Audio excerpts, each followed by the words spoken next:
What happened with the helicopter incident? So the helicopter incident was in 2005. I was battalion commander, and I was directed to provide to be the C2 helicopter for a very large operation that we were doing in the Oregon province because the enemy had massed in a particular area. And our soft team was part of that. Several of my soft teams were part of that, and I got named as the commander in charge, and so I had to be in a command and control helicopter. Well, we don't have a lot of helicopters, so there was dual tasks. On that helicopter, I had a split team of soft guys that once the other guys were inserted, we had a whole plan for this. We were to go down into the location and insert these guys. They get off the helicopter, and we pull up and go back up into our C2 thing. Well, what ended up happening was we're flying into this, and we're coming in fast and hard. We could visibly see the weapons on some of the Afghans.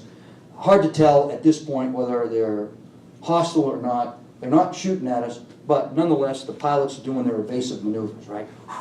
Coming in. And at one point, I realized this isn't going well for us. He doesn't have control of the aircraft, and he just comes in nose first. And I remember, clicking and saying, "Uh-oh, I think this is it." And next thing I know, I come to out on the ground, and the way the guys tell it is, I was unconscious, hanging upside down in the helicopter. They pulled me out, and when I came to, I looked up, I looked around, and I looked at one of the sergeants, and I said, "Sergeant, what do you need me to do?" And the sergeant looks at the team leader and goes, "I'm not used to giving the battalion commander orders." and so Matt right back, the team leader, goes, "Tell the colonel what you need him to do." And he goes, "Sir, take this squad automatic weapon and go pull security at 12 o'clock position." And so, like a private, and I picked up the weapon and I moved out smartly and I pulled security. I don't tell that story. The guys tell it to me. I have barely a memory of even doing all of that, right?